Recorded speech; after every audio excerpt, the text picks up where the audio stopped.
హైదరాబాద్లో ఉన్న అనుకూల అంశాలను దృష్టిలో ఉంచుకుని అంతర్జాతీయ ఐటీ కంపెనీలు పెట్టుబడులకు ఆసక్తి చూపిస్తున్నాయని ఐటీ పరిశ్రమల శాఖ మంత్రి శ్రీధర్బాబు అన్నారు. హైదరాబాద్కు చెందిన ఐటీ కంపెనీ డార్క్ మ్యాటర్ను అంతర్జాతీయ ఐటీ కంపెనీ కాన్సల్టేషన్ సొంతం చేసుకుంది. కంపెనీ నూతన కార్యాలయాన్ని కెనడాకు చెందిన కాన్సల్టేషన్ ఎండీ స్కాట్ స్మిత్తో కలిసి మంత్రి శ్రీధర్బాబు ప్రారంభించారు. ప్రపంచవ్యాప్తంగా 1000 ఐటీ కంపెనీలున్న కాన్సల్టేషన్ హైదరాబాద్లో పెట్టుబడి పెట్టడం సంతోషించదగ్గ విషయమన్నారు. కార్యాలయాన్ని మరింత విస్తరించి ఎక్కువ మందికి ఉద్యోగ అవకాశాలు కల్పించాలని శ్రీధర్బాబు కోరారు. జీసీసీకి సంబంధించి గ్లోబల్ కేపబిలిటీ సెంటర్స్ ఏవైతే ఉన్నాయో దరిదాపు 400 పైచిలకు హైదరాబాద్లోనే ఉన్నాయి. ఇంకా కూడా పెద్ద ఎత్తున జీసీసీని ఇక్కడ తీసుకురావాలనే ఒక ఆలోచన, ఒక ప్రయత్నం మా ప్రభుత్వం తరఫు నుంచి, మా డిపార్ట్మెంట్ తరఫు నుంచి ప్రయత్నం చేస్తూ ఉన్నాం.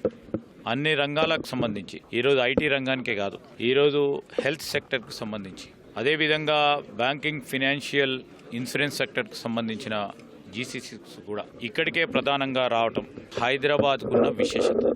క్వాంటమ్ కంప్యూటింగ్కి సంబంధించిన ఒక ప్రధానమైన సంస్థతో ఒప్పందాలు చేసుకోవటం జరిగింది. అతి త్వరలో ఇక్కడ క్వాంటమ్ కంప్యూటింగ్కి సంబంధించిన సెంటర్ ఆఫ్ ఎక్సలెన్స్ని ఏర్పాటు చేస్తాం.